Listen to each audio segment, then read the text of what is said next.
intelektual untuk menentukan masa depan kita dengan keputusan yang akan memperkuat pondasi demokrasi, memperkuat pondasi keadilan di dalam negara kita. Yang mulia Hakim Mahkamah Konstitusi, kita telah menyaksikan berjalannya satu babak penting dalam demokrasi kita bulan lalu, yaitu proses pemilihan umum yang angka suaranya telah diumumkan secara resmi oleh Komisi Pemilihan Umum. Tapi perlu kami garis bawahi dan kita semua sadari bahwa angka suara tak mutlak menentukan kualitas dari demokrasi. Tak otomatis mencerminkan kualitas secara keseluruhan. Setiap tahapan proses pemilihan, mulai dari persiapan awal hingga pengumuman, haruslah konsisten dengan prinsip-prinsip kebebasan, kejujuran, keadilan. Dan prinsip-prinsip ini bukan formalitas, ini bukan sekedar ada di teks, tapi ini pondasi esensial yang harus dijaga untuk membangun dan memelihara sistem demokrasi yang sehat, yang stabil, dan yang berkelanjutan.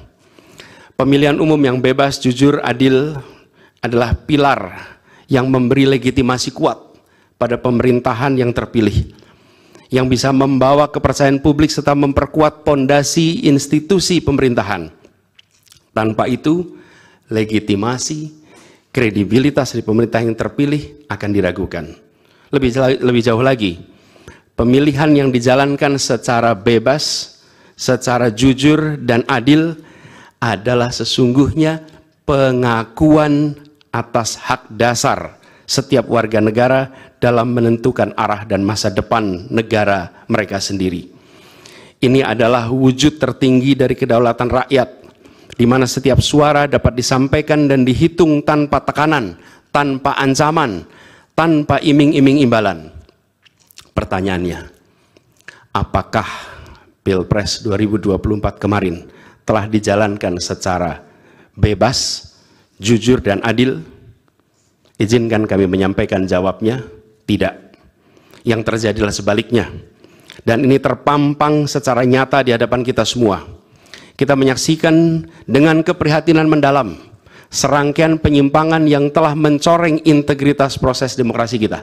Mulai dari awalnya, independensi yang seharusnya menjadi pilar utama dalam penyelenggaraan pemilu telah tergerus akibat intervensi kekuasaan yang tidak seharusnya terjadi.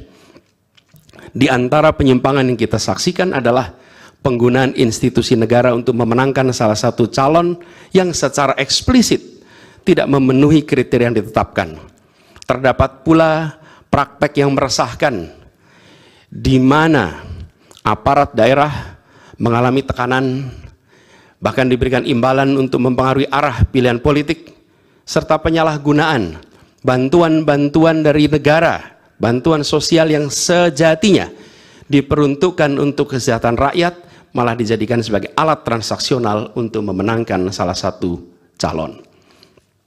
Bahkan intervensi ini sempat merambah hingga pemimpin Mahkamah Konstitusi. Ketika pemimpin Mahkamah Konstitusi yang seharusnya berperan sebagai jenderal benteng pertahanan terakhir menegakkan prinsip-prinsip demokrasi terancam oleh intervensi, maka pondasi negara kita, pondasi demokrasi kita berada dalam bahaya yang nyata.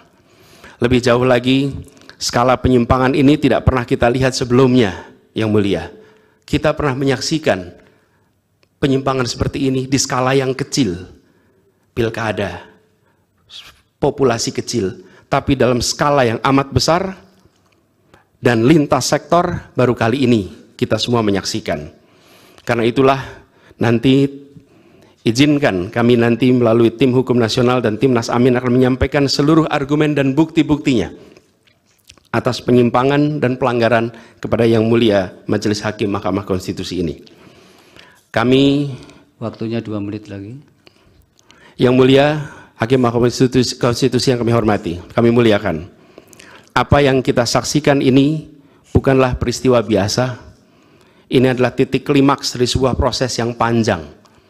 Penggerogotan atas demokrasi, di mana praktek-praktek intervensi dan ketaatan pada tata kelola pemerintahan secara pelan-pelan tergerus.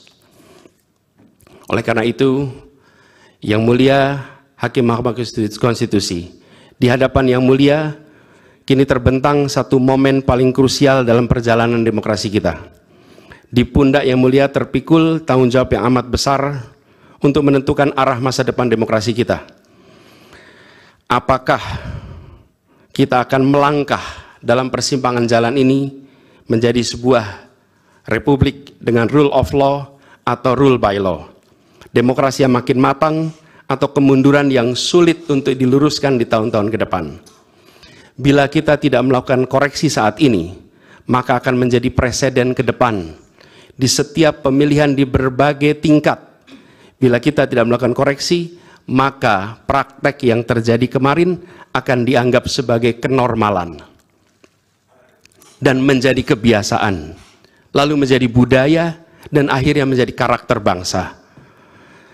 Yang mulia Majelis Hakim Mahkamah Konstitusi, dengan rasa hormat dan penuh harap, mohon peristiwa ini jangan dibiarkan melewat tanpa dikoreksi. Rakyat Indonesia menunggu dengan penuh perhatian, dan kami titipkan semua ini kepada Mahkamah Konstitusi yang berani, independen, untuk menegakkan keadilan dengan penuh pertimbangan. Kami mendukung Yang mulia untuk tidak membiarkan demokrasi ini terkikis oleh kepentingan kekuasaan yang sempit, tidak membiarkan cita-cita reformasi yang telah lama diperjuangkan menjadi sia-sia.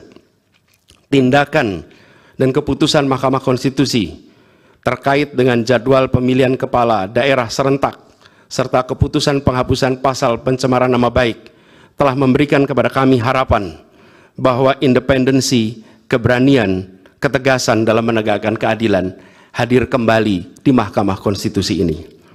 Kami memohon kepada Hakim Konstitusi yang kami muliakan untuk menerapkan kebijaksanaan dan keadilan dalam setiap keputusan perkara yang kami ajukan, menjadi penjaga yang teguh atas nilai demokrasi, dan memastikan bahwa konstitusi tetap menjadi panduan utama dalam membangun masa depan bangsa yang lebih adil dan sejahtera.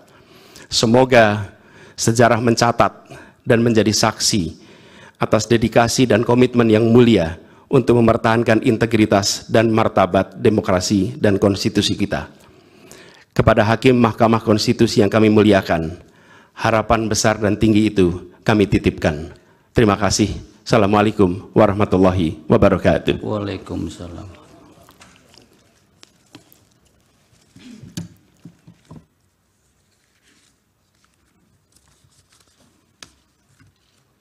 Baik. Melanjutkan. Melanjut. Ya, dari permohonan. Siapa juru bicara hari ini untuk Pak Ari CS? Kami mohon izin untuk membacakan ini, resume ini secara bergantian Yang mulia. Hanya 2 orang yang diperbolehkan juru bicara untuk berbicara, termasuk penyampaian pokok-pokok permohonan. Mohon izin kalau boleh ditambah Yang mulia, karena cukup agak banyak, lagi puasa. Nanti akan kami perlakukan sama. Pihak lain pun seperti itu. Oh baik. Silakan. Baik Yang mulia.